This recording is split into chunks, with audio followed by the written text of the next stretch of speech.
the disparity between the way in which most human beings experience their own existence and the way man's being and nature is described in the sciences.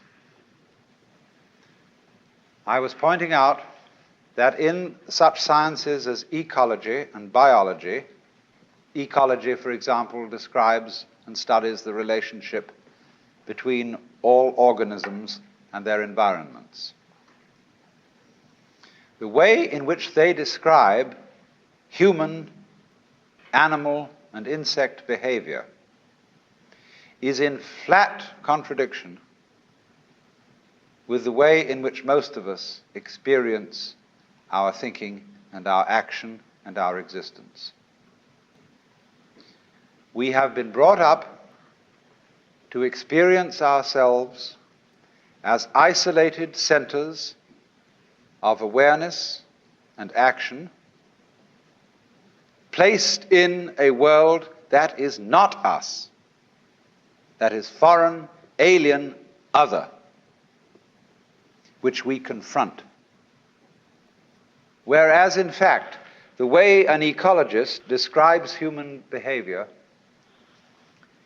is as an action. What you do is what the whole universe is doing at the place you call here and now.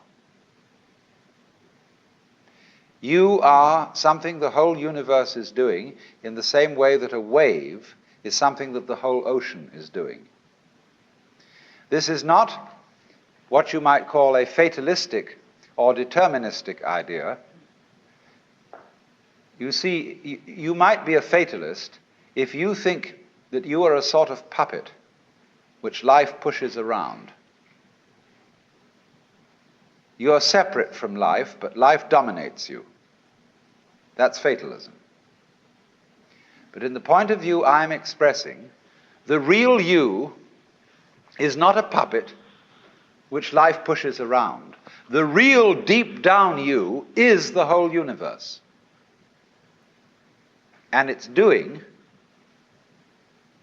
your living organism and all its behavior. It's expressing it as a singer sings a song. We've been hoodwinked into the feeling that we exist only inside our skins. It's just as nutty as anybody could be, like a fruitcake, you know, who thinks he's Napoleon or something or other.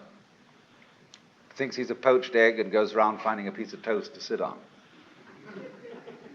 It's just like that, a hallucination.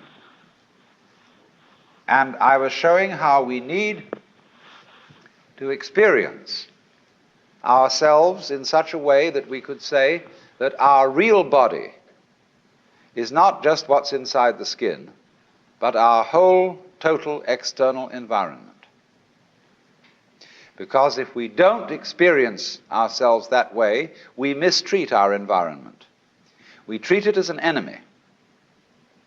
We try to beat it into submission. And if we do that, comes disaster. We exploit the world we live in. We don't treat it with love and gentleness and respect.